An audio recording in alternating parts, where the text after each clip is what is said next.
Devaki asked me the other night if I would give a little talk on why it's important to have a spiritual master. So I was thinking, this is actually very interesting that we even have to explain why we need a spiritual master, a spiritual teacher.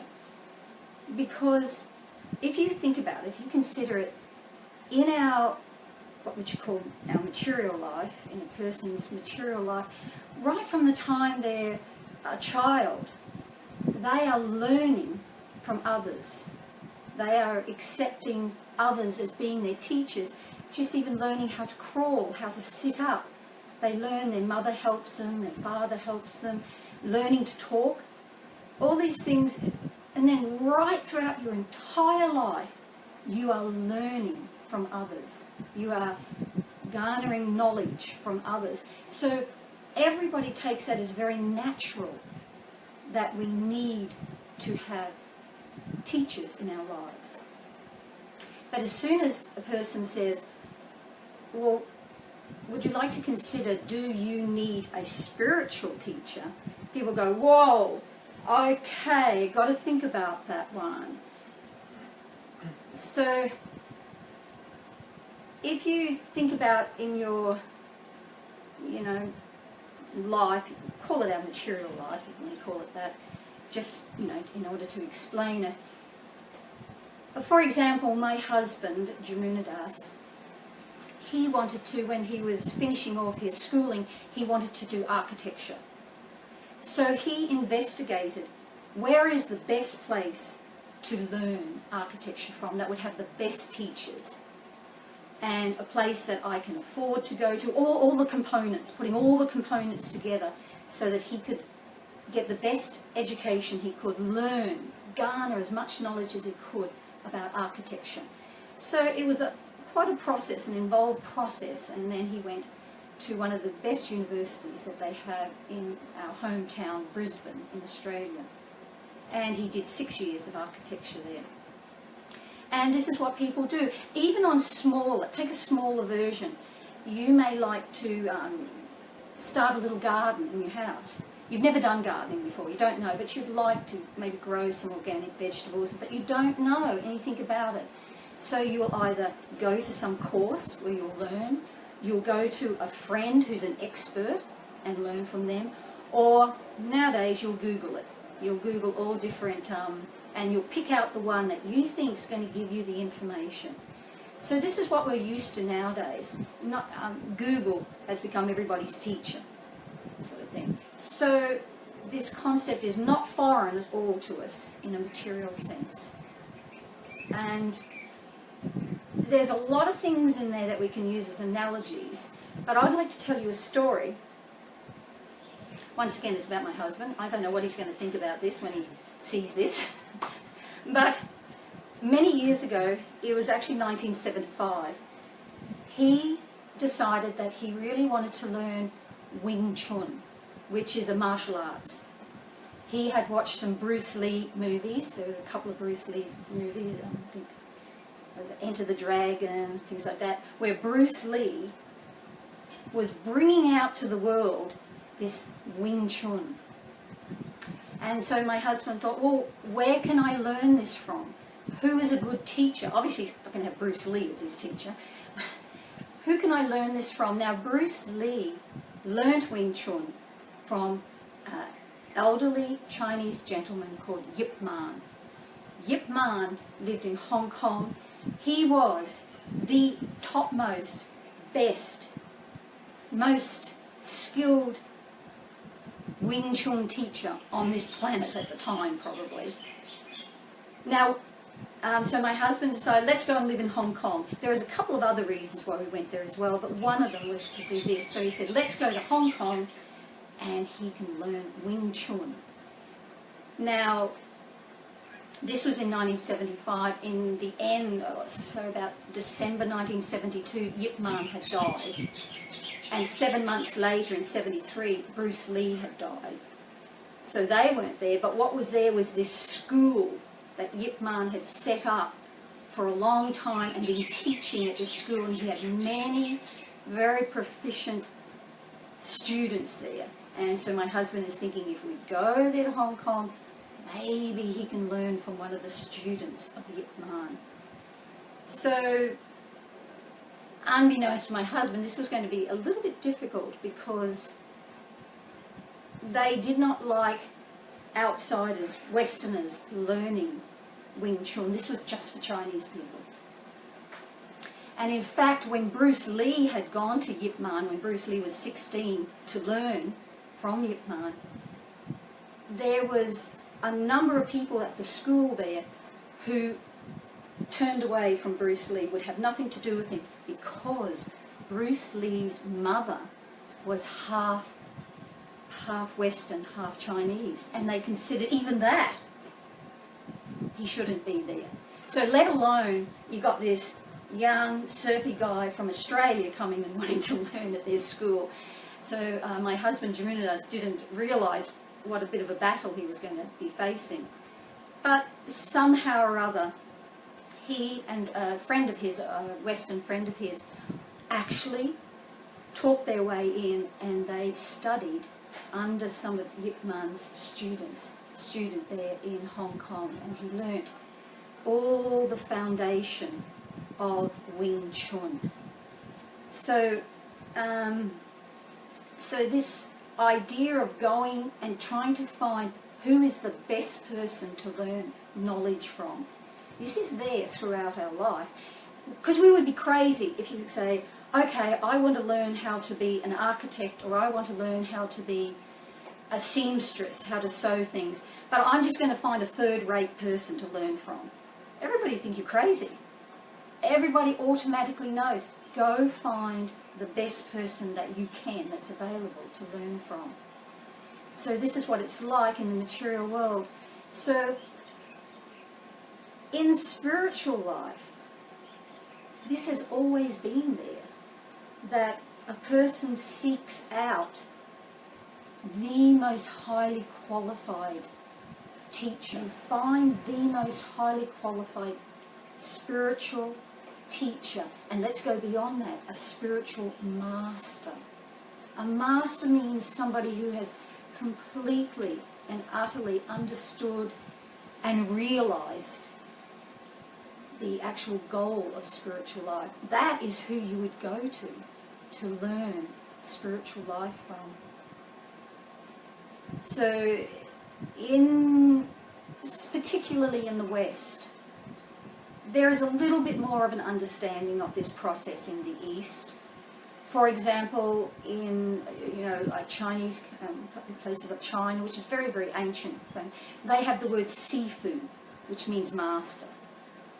And they have this understanding that if you learn something from somebody, not even just martial arts, it may be how to be how to do painting, how to do calligraphy, anything that you learn from your sifu, you are very respectful and you honour that sifu for giving you that knowledge. So that is there, implanted in their culture. The interesting thing about that is, just if any of you guys are interested in martial arts, Bruce Lee learnt the whole foundation of Wing Chun from Yip Man. But then Bruce Lee goes back to the West, because he was originally from, he was born in America. He goes back there and he's making movies, and he became very very, very famous, world famous, and adored and acclaimed. And he's developed his own style.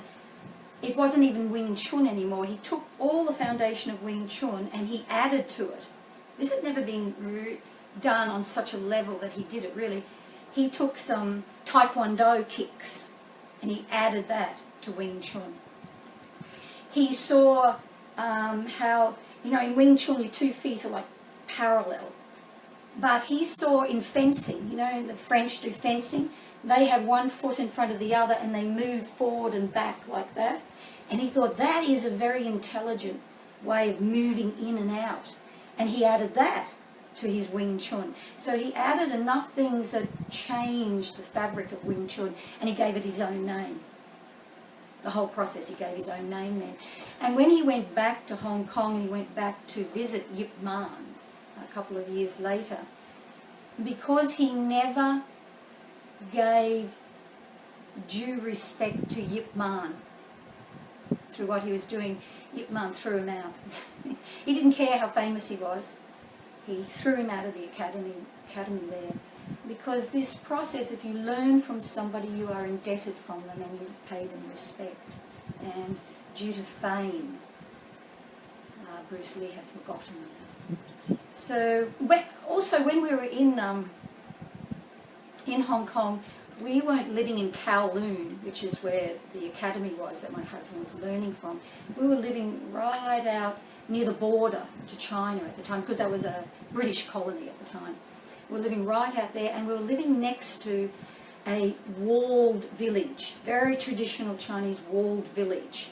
And they had a wall around it because over the hundreds of years, when they were being attacked and that, so they lived inside this walled village. And Wing Chun had originally been developed by a woman, a Buddhist monk, a female monk, because she wanted a way of defending herself and all her female monk friends, how they could protect themselves when they're being attacked. She already knew martial arts, and she already knew that martial arts depended a lot on strength. And that's not going to work if you've got a bunch of female monks. So she actually developed this system that uses qi and the skeletal. And she devised this amazing system called Wing Chun. Now because she was in the southern part of China, that got passed down amongst all the people there. And this particular village, next to where we were living, they had learnt traditionally Wing Chun hundreds of years beforehand and passed it on through the generations.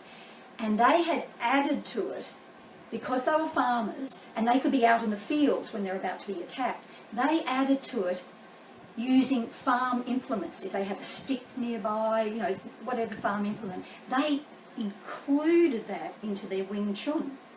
So here's now another addition. So my husband would go to the farmers and learn Wing Chun with sticks.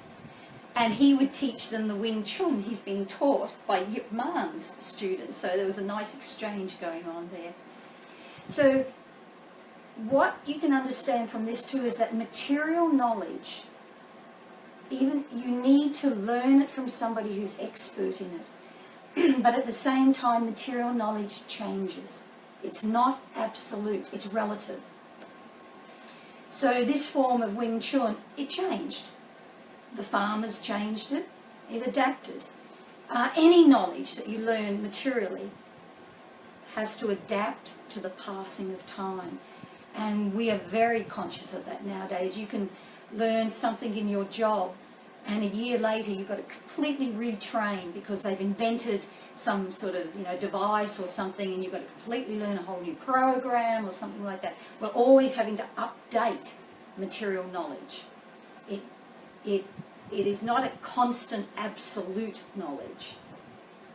So even the English language, I'm absolutely amazed.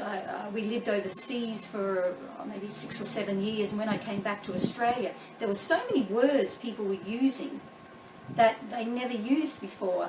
More Americanism came into with the news readers on TV, and that more Americanism came out, and the Britishism, is that a word? Britishism was departing from the Australian language.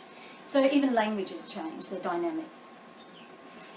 But now let's look at material. Let's look at spiritual knowledge. Spiritual knowledge, true spiritual knowledge, is absolute knowledge.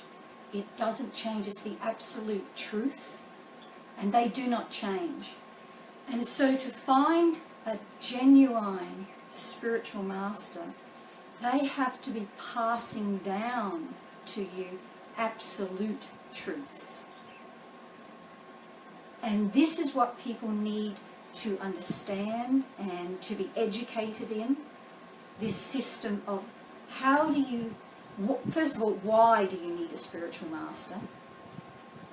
which I sort of tried to cover in the understanding that, well, we need we need teachers for everything we learn.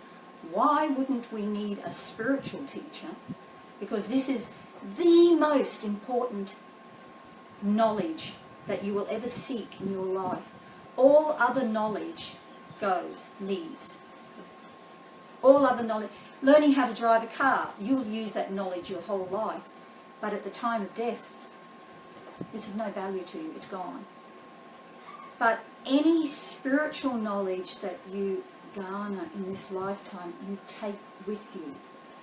So spiritual knowledge is the most important knowledge that for you to seek out in this lifetime.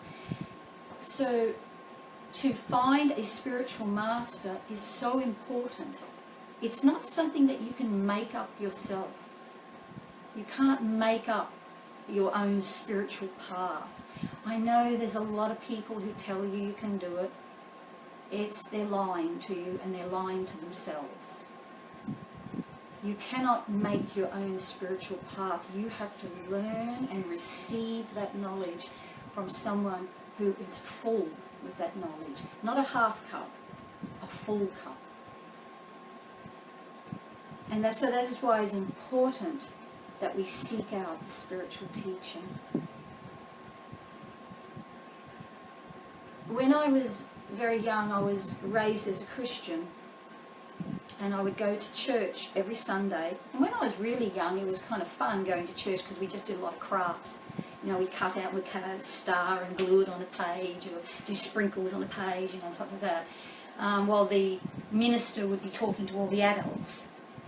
But then when I got to be 12 years old, because I was 12 years old, I had to go up into the actual church part, you know, and we'd have to sit on these hard benches and sit there while the minister would speak. And they'd have up on the board the verses that he was speaking from the Bible. In case you bought your own Bible, you could reference what he's speaking on. And he would stand up there and speak. It was so boring. Every Sunday, after the time I was 12, I was so bored going to church. And I actually went to a Methodist church, and all the adults who went to it were very strict, grave, well, that's a nice word to use, people. And I would just sit there looking around at everybody, and nobody smiled, nobody had expressions on their faces. They just sat very straight and listened to the minister speaking. But there was nothing, there was no heart there. And I remember the moment in my life. Sometimes, well, all of us have moments that we remember in our lives, and I actually remember the moment I was standing outside the church in the courtyard looking at the building, and I didn't know I was praying, but when I look back on it, that's what I was doing. And I was saying what I thought was to myself. I absolutely have total faith that Lord Jesus Christ is God's, and I didn't use the word devotee because I didn't know it, but he loves that Jesus Christ loves God and God loves Jesus. I knew that in my heart, but I said to myself, but I can't get any of that from here. Anybody I talk to, nothing here is giving me that, and that's what I want. I want to know that love that Jesus has for God. And I made a decision, that's the last time I'm coming here. So I was 13, and I walked away, and I had nothing. I had nothing in my life that I could seek out, nobody I could talk to about this. I met my husband, fortunately, 2 years later when I was 15, and the two of us went on this whole journey of trying to understand this whole world. We went vegetarian very, very quickly. And we were just inquiring about everything. Why is there suffering? Why is there racism? We were going in marches in the street against apartheid, all sorts of things. I had to wait till I was 19. I had to wait 6 long years before I met Jagatguru Siddhaswaripananda Paramahamsa. And when my husband and I met him, we met an ocean of knowledge. And he was able to begin the journey of explaining to us why all these things are happening. Because we had come to a point that we were aware of so many problems in life. Exploitation on every level, exploiting people, exploiting the environment, exploiting Mother Earth, exploiting every aspect of our lives, politicians, teachers, parents, children exploiting their parents, everything. And we saw the whole, it's almost like the whole world was a jigsaw puzzle and it was all breaking up into these pieces. How do we put it all together? What is the foundation that will put it all back together and solve it all?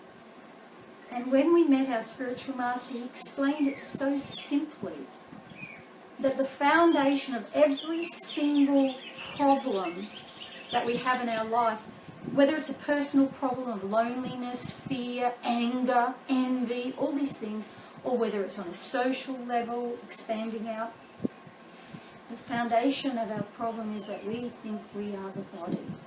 It's so simple. That's what linked every single one of those pieces of that jigsaw puzzle of problems. It all came down to that we think we're the body and we think we're the mind. And once a person truly realizes they're not, all those things, racism, everything dissolves because you're not seeing through the eyes of that misunderstanding. That was so wonderful for us to hear. It was so wonderful to meet our spiritual master. And years later we would meet sometimes people that we had been very good friends with beforehand. We were all like radical university students and stuff like that, and we would meet them again throughout time. They'd all given up because whatever issue it was that they were trying to understand and fight against when they were at university, they gave up because there's too many. There's too many issues. And they just gave up, drink their wine, buy their house, have affairs, just drink up, just gave up and went completely immersed in what people say is life. And it's actually death. And it's very sad. But we, by the grace of Krishna only, we met our spiritual master and we were able to understand where life is. So this is why it's important for us to seek out a spiritual master, because from him you will actually get life. From what he has given you, he will give you life if you reach out and take it from him, because he is full of life and love from Krishna. So there's a very nice saying in the Vedic scriptures that by the grace of Krishna, by the grace of God, you get a spiritual master, and by the grace of the spiritual master, you get Krishna. It's this wonderful partnership there. And if you just try to get God without the spiritual master, there's no partnership there. It's broken. It's not what is in Scripture. It's not what Krishna is telling us. So I'm going to give you a fast track insight.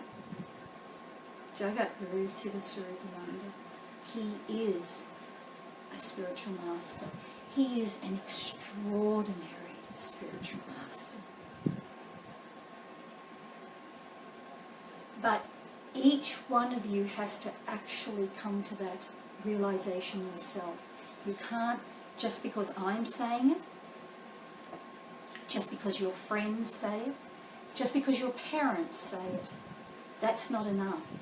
Each one of you has to actually know that in your heart. Receive that from Krishna, that realization, and then your life becomes very, very safe. It doesn't mean you're not going to get hit by a car, and it doesn't mean that your roof's not going to blow off in a typhoon, it means you'll be safe in your heart because you have that refuge. So I would like to end off, I was actually speaking to some of actually it was my daughters the other day. We were having this funny little conversation that no matter how many times we hear our spiritual master speaking on a subject, and it can be how you're not the body, right? It can be what is relatively a philosophically easy subject matter, if you want to put it that way, but it's actually incredibly deep. No matter how many times we hear him speak on a subject, every single time there's this wow moment. It's like, wow, there's something there that's really important to you at that point in your life. It's really magical.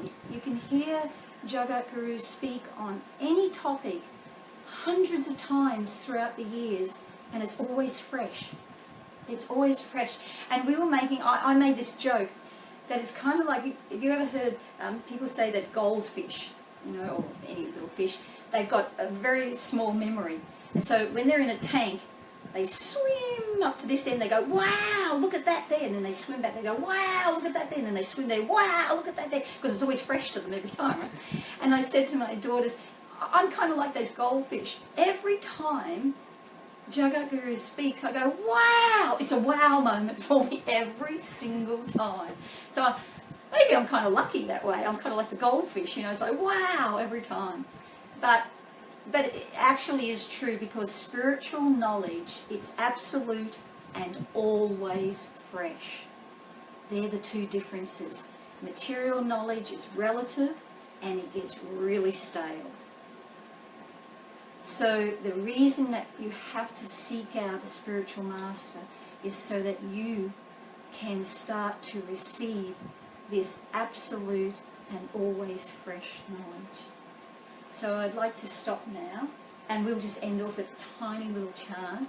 Thank you very much, everybody, for being very patient with me. Thank you very much, Devaki. Hare Krishna, Krishna Krishna, Hare Hare, Hare Rama, Rama Rama, Hare Hare. Hare Krishna, Krishna Krishna, Hare Hare, Hare Rama, Rama Rama, Hare Hare. Hare Krishna, Krishna Krishna, Hare Hare, Hare Rama, Rama Rama, Hare Hare. Hare Krishna, Krishna Krishna, Hare Hare, Hare Rama, Rama Rama, Hare Hare. Jaya Jaya Srila Prabhupada, Jaya Jaya Gurudev, Jaya Jaya Srila Prabhupada, Jaya Jaya Gurudev. Jai Jai Srila Prabhupada, Jai Jai Gurudev, Jai Jai Srila Prabhupada, Jai Jai Gurudev. Jaya Jaya Srila Prabhupada, Jaya Jaya Gurudev, Jaya Jaya Srila Prabhupada, Jaya Jaya Gurudev. Jai Jai Srila Prabhupada, Jai Jai Gurudev, Jai Jai Srila Prabhupada, Jai Jai Gurudev. Namaste, everybody. Thank you. Namaste. All glories to Srila Prabhupada.